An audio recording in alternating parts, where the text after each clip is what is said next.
Assalamualaikum warahmatullahi wabarakatuh. Kembali lagi dengan saya Sapitri. Di sini saya akan menceritakan tentang buku rekonstruksi Al-Qur'an bab 8 dan The History of Al-Qur'an Text dari bab 9 sampai 10. Dan tema sekarang yaitu penyempurnaan tulisan Mushaf Utsmani. Ada pendapat yang menyatakan bahwa tulisan Arab kuno juga dipengaruhi oleh budaya Nabatin. Pendapat ini diperkuat oleh Dr. Jum'a melalui telaahnya atas kajian para ilmuwan yang memiliki otoritas seperti Abbott dan Wifinson. Di mana menurut Abbott, skrip Arab yang digunakan pada awal perkembangan Islam adalah hasil dari perkembangan tulisan Arab sebelum Islam yang terlebih dahulu telah mendapat pengaruh dari perkembangan skrip Nabatin Aramik yang muncul pada awal permulaan abad Masehi. Pada masa penulisan Al-Quran, Nabi memiliki banyak penulis yang berasal dari suku tempat yang dialeknya berbeda-beda, dialek dan ejaannya berbeda-beda. Contohnya seperti sahabat Khalid bin Sa'id, di mana kata kana ditulis menjadi kawana. Kata hata yang digunakan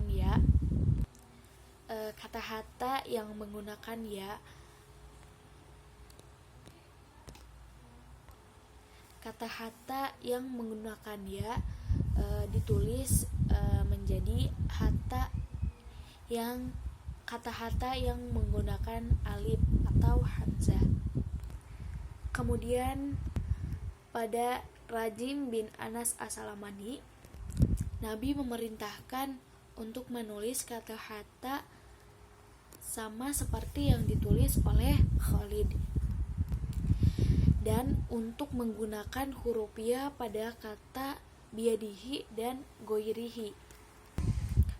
Abu Amr Al-Dani melalui karyanya menyebutkan bahwa beberapa karakteristik ortografi pada Mushaf Utsmani menyimpang dari kaidah-kaidah ortografi kalangan sarjana bahasa Arab, yaitu jika dalam ortografi Arab kata-kata umumnya muncul tidak dalam bentuk konteks, melainkan dalam bentuk fausa, sedangkan dalam Al-Quran bentuk konteksnya juga digunakan. Contohnya, misalnya penulisan huruf ta maftuhah sebagai pengganti ta marbutoh dalam beberapa ayat. Yang kedua contohnya yaitu huruf wawu dan huruf ya sering dihilangkan. Kemudian nunasi atau tanwin ditulis dengan nun. Selain itu juga dalam bahasa Arab partikel-partikel dalam pengucapan bahkan dalam penulisan itu digabungkan. Sementara dalam Al-Quran hal ini dikembangkan lagi. Contohnya kata mimma yang digabung di sebagian besar ayat. Namun ada sebagian ayat juga yang ditulis terpisah, misalnya min ma. Sementara pada partikel ya yang akhirnya menggunakan hamzah selalu ditautkan pada kasus vokatif.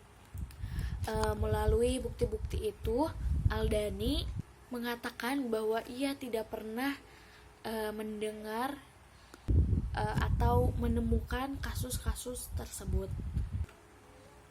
pada naskah Al-Quran yang lain.